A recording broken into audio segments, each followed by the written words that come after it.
English, Ielts 10, published by Cambridge University Press and Cambridge English Language Assessment, 2015. This recording is copyright. CD 2. Test 3. You will hear a number of different recordings and you will have to answer questions on what you hear. There will be time for you to read the instructions and questions, and you will have a chance to check your work. All the recordings will be played once only. The test is in 4 sections. At the end of the test, you will be given 10 minutes to transfer your answers to an answer sheet. Now turn to Section 1. Section 1. You will hear a conversation between the director of a childcare centre and a parent enrolling her child in the centre. First, you have some time to look at questions 1 to 6.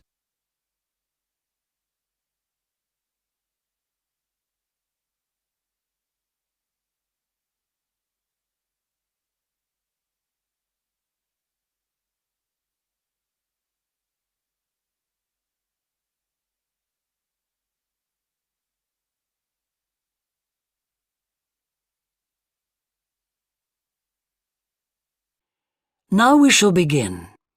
You should answer the questions as you listen, because you will not hear the recording a second time. Listen carefully and answer questions 1 to 6. Good morning. Welcome to the Early Learning Childcare Centre. How may I help you? Hi, I spoke to you last week about enrolling my daughter for next year. Oh, yes. I'll just get some details from you. So, you're her mother? That's right. And can I have your name? It's Carol Smith. And your daughter's name? It's Kate. Now, we have several groups at the centre and we cater for children from 3 to 5 years old. How old is your daughter? She's 3 now, but she turns 4 next month. I'll put 4 down because that's how old she'll be when she starts. Fine. She's so excited about her birthday and coming to the centre. Oh, that's good to hear. And what's your address? It's 46 Wombat Road. That's W-O-M-B-A-T. Woodside 4032. And what's the phone number? Oh, it's 3345 9865. So, have you decided on the days you would like to bring your daughter here? I'd prefer Monday and Wednesday if possible.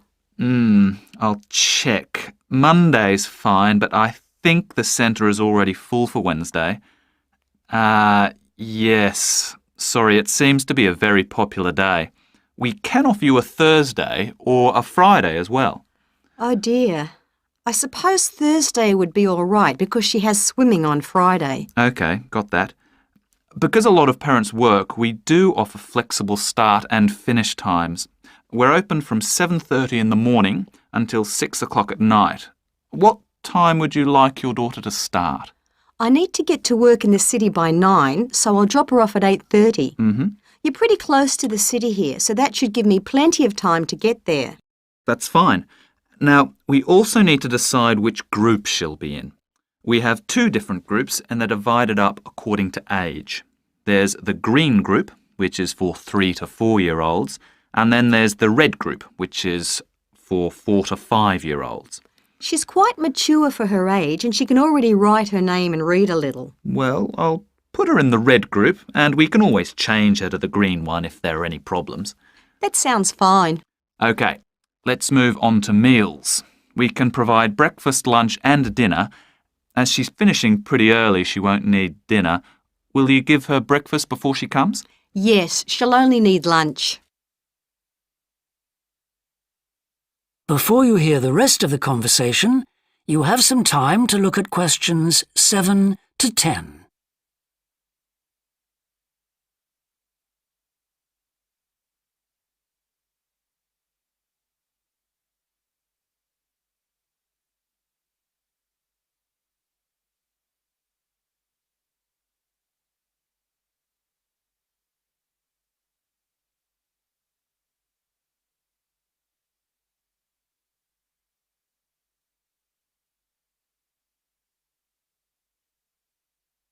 Now listen and answer questions 7 to 10. Now, does she have any medical conditions we need to know about? Does she have asthma or any hearing problems, for example? No, but she does need to wear glasses. Oh, I'll make a note of that. Yeah, she's pretty good about wearing them. She can't see much without them. Right. OK. Now, I also need emergency contact details. So what sort of information do you need? Just the name and number of a friend or family member we can contact in case we can't get hold of you at any time. OK. That'd better be my sister, Jenny Ball. That's B-A-L-L. Her phone number is 33467523. Great. So she is the child's aunt? Yes, that's right. I'll make a note of that as well. Now, is there anything you'd like to ask?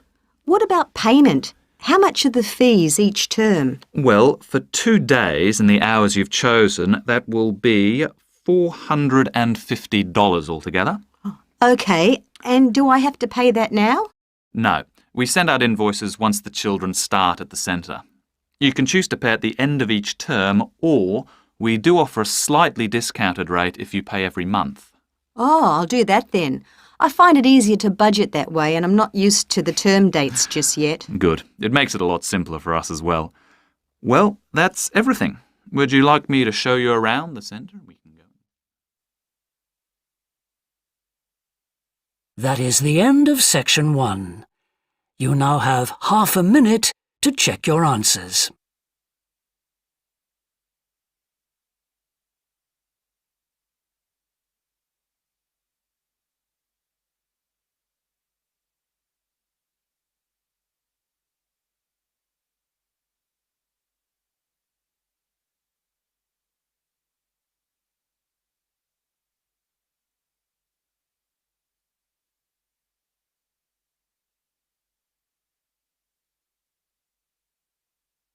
Now turn to section 2.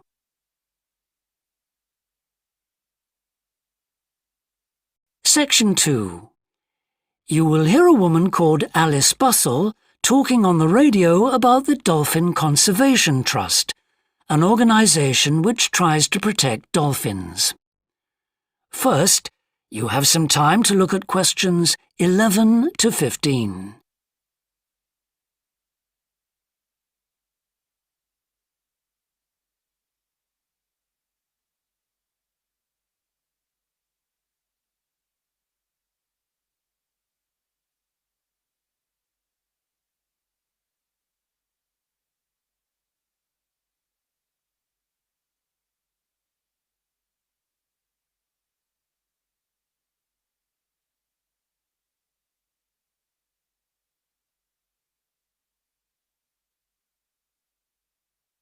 Now listen carefully and answer questions 11 to 15.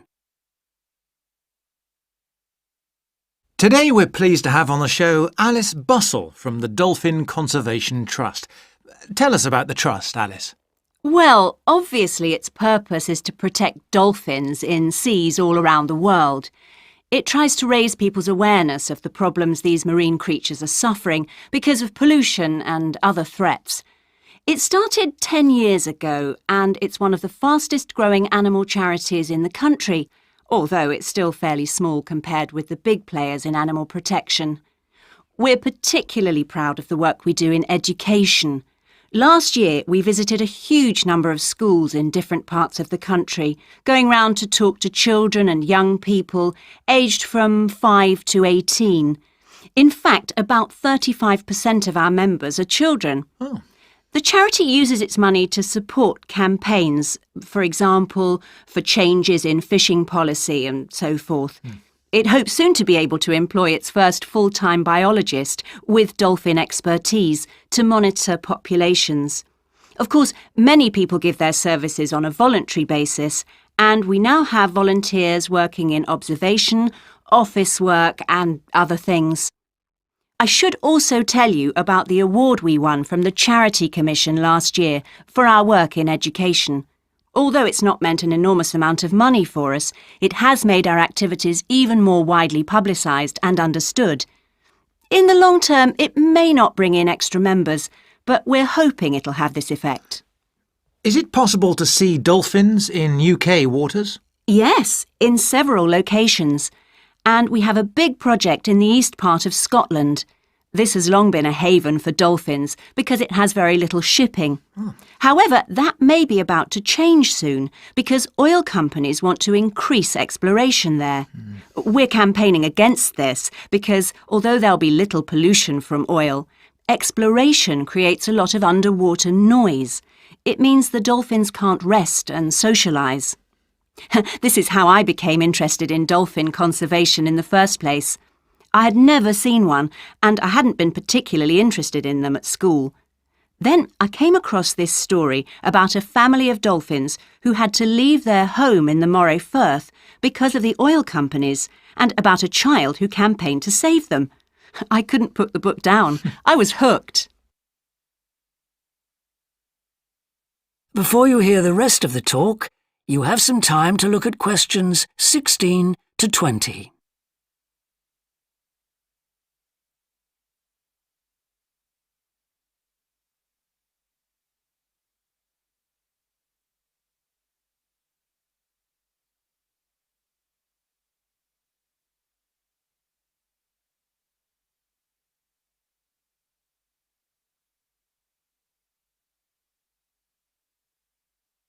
Now listen and answer questions 16 to 20. I'm sure our listeners will want to find out what they can do to help. You mentioned the Adopt a Dolphin scheme. Can you tell us about that? Of course. People can choose one of our dolphins to sponsor. They receive a picture of it and news updates. I'd like to tell you about 4 which are currently being adopted by our members: Moondancer, Echo, Kiwi and Samson. Unfortunately, Echo is being rather elusive this year and hasn't yet been sighted by our observers, but we remain optimistic that he'll be out there soon. All the others have been out in force. Samson and Moondancer are often photographed together, but it's Kiwi who's our real character, as she seems to love coming up close for the cameras, and we've captured her on film hundreds of times. They all have their own personalities. Moondancer is very elegant and curves out and into the water very smoothly, whereas Samson has a lot of energy. He's always leaping out of the water with great vigour. You'd probably expect him to be the youngest. He's not quite. That's Kiwi. But Samson's the latest of our dolphins to be chosen for the scheme. Kiwi makes a lot of noise, so we can often pick her out straight away. Echo and Moondancer are noisy too, but Moondancer's easy to find because she has a particularly large fin on her back, which makes her easy to identify. So, yes, they're all very different. Well, they sound a fascinating group. And how would you go about... That is the end of section 2. You now have half a minute to check your answers.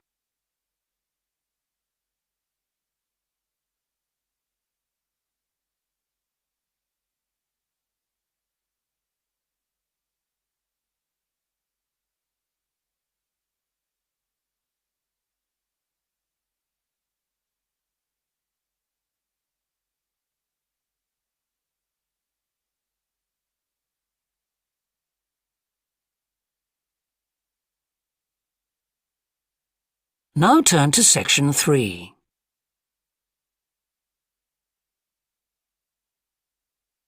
Section 3.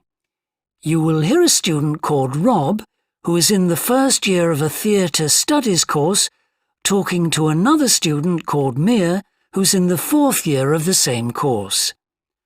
First, you have some time to look at questions 21 to 25.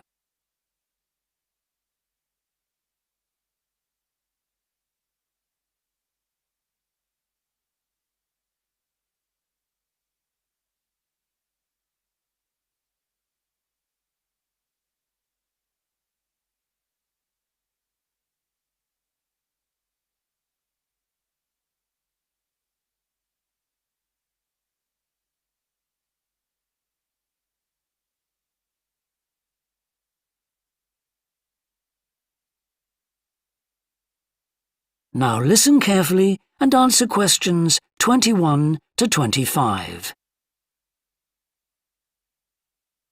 Hi, Rob. How's the course going? Oh, hi, Mia. Yeah, great. I can't believe the first term's nearly over. I saw your group's performance last night at the student theatre. It was good. Really? Yeah, but now we have to write a report on the whole thing, an in-depth analysis. I don't know where to start. Like, I have to write about the role I played, the doctor, how I developed the character. Well, what was your starting point? My grandfather was a doctor before he retired, and I just based it on him. Okay, but how? Did you talk to him about it? He must have all sorts of stories, but he never says much about his work, even now. He has a sort of authority, though. So, how did you manage to capture that? I'd visualise what he must have been like in the past when he was sitting in his consulting room listening to his patients. Okay, so that's what you explain in your report. Right. Then there's the issue of atmosphere. So in the first scene, we needed to know how boring life was in the doctor's village in the 1950s. So when the curtain went up on the first scene in the waiting room, there was that long silence before anyone spoke. And then people kept saying the same thing over and over, like, cold, isn't it? Yes, and everyone wore grey and brown and just sat in a row. Yes, all those details of the production. And I have to analyse how I functioned in the group, what I found out about myself. I know I was so frustrated at times when we couldn't agree. Yes. So did one person emerge as the leader? Sophia did. That was okay. She helped us work out exactly what to do for the production, and that made me feel better, I suppose. When you understood what needed doing? Yes. And Sophia did some research too. That was useful in developing our approach. Like what? Well, she found these articles from the 1950s about how relationships between children and their parents, or between the public and people like bank managers or the police, were shifting. Interesting. And did you have any practical problems to overcome? Well, in the final rehearsal, everything was going fine until the last scene. That's where the doctor's first patient appears on stage on his own. The one in the wheelchair? Yes, and he had this really long speech with the stage all dark except for one spotlight. And then that stuck somehow, so it was shining on the wrong side of the stage. But anyway, we got that fixed, thank goodness. Yes, it was fine on the night. Before you hear the rest of the discussion, you have some time to look at questions 26 to 30.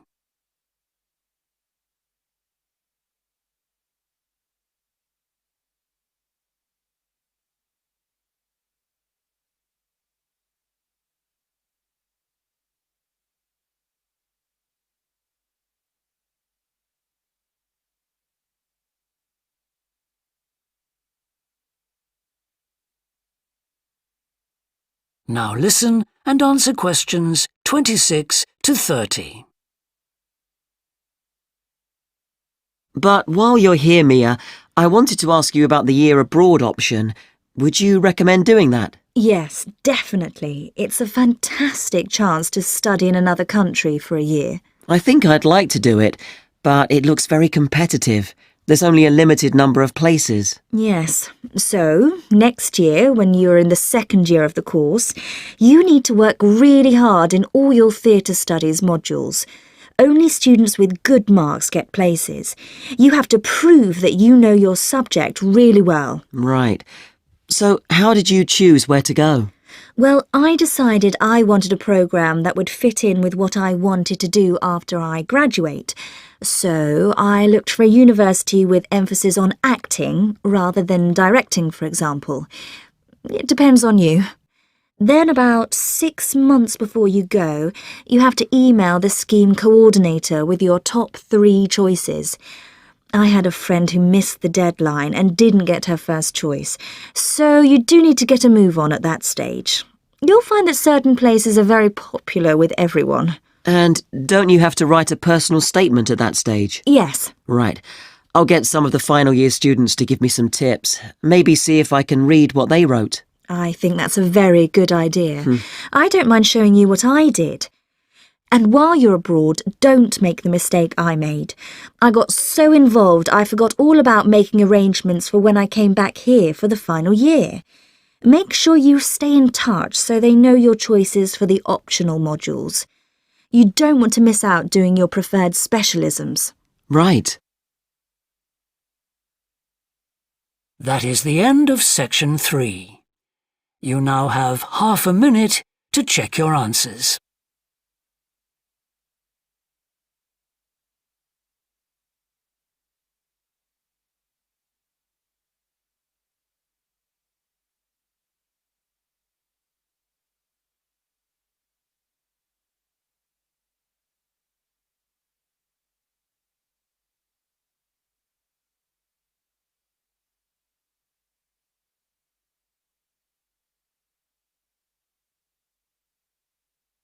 Now turn to section 4.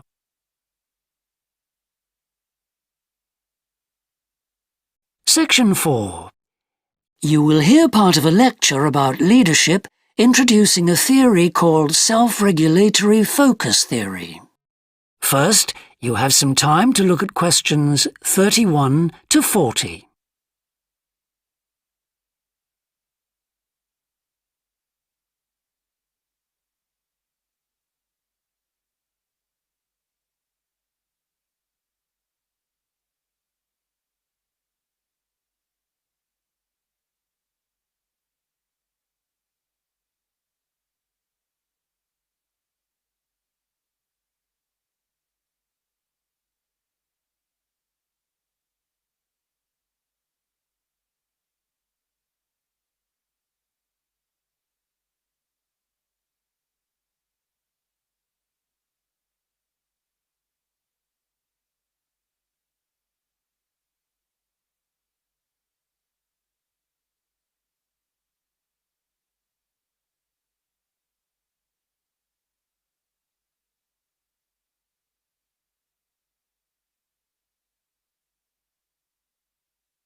Now listen carefully and answer questions 31 to 40.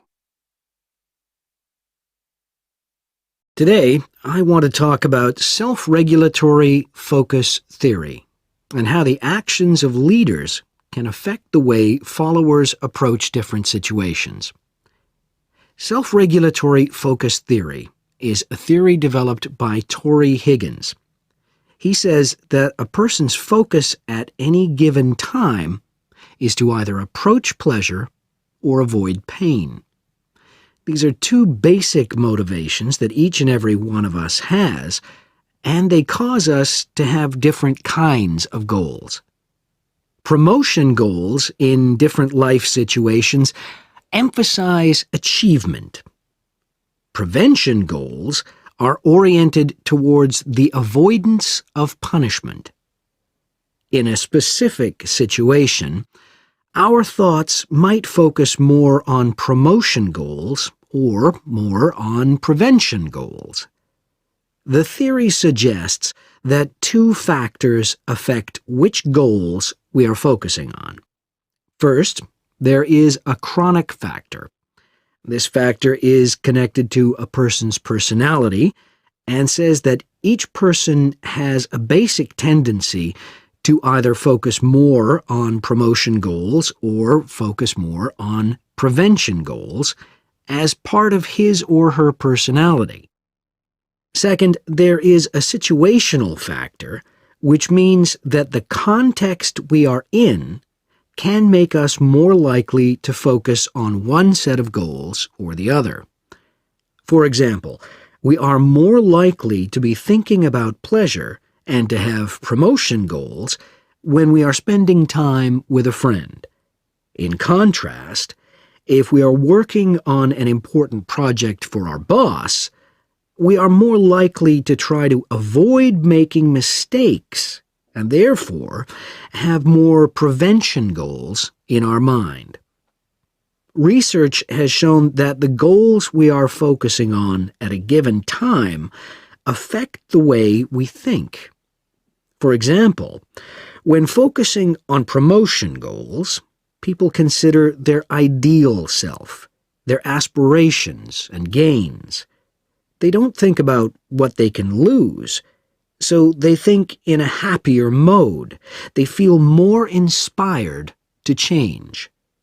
When people are focusing on prevention goals, they think about their ought self. What are they supposed to be?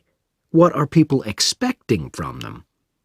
They consider their obligations to others. As a result, they experience more anxiety and try to avoid situations where they could lose.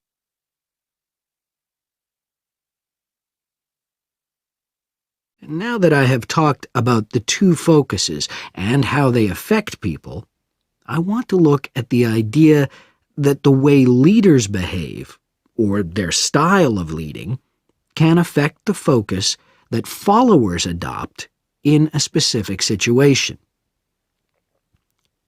In talking about leadership, we often mention transformational leaders and transactional leaders.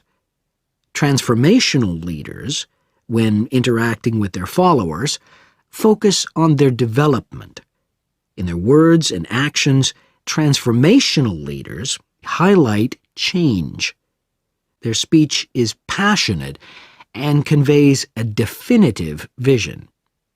All of these things can encourage followers to think about what could be. In other words, they inspire a promotion focus in their followers. In contrast, transactional leaders focus on developing clear structures that tell their followers exactly what is expected of them. While they do explain the rewards people will get for following orders, they emphasize more how a follower will be punished, or that a follower won't get rewarded if his or her behavior doesn't change. In short, they emphasize the consequences of making a mistake. This emphasis will clearly lead followers to focus on avoiding punishment and problems. This is clearly a prevention focus. In conclusion, it is important to understand that one focus is not necessarily better than the other one. For a designer who works in a field where a lot of innovation is needed, a promotion focus is probably better. In contrast, a prevention focus, which causes people to work more cautiously and produce higher quality work, might be very appropriate for a job like a surgeon, for example. The main point of the research, though, is that the actions of leaders can greatly influence whether people approach a situation with more of a promotion focus or more of a prevention focus. That is the end of section 4. You now have half a minute to check your answers.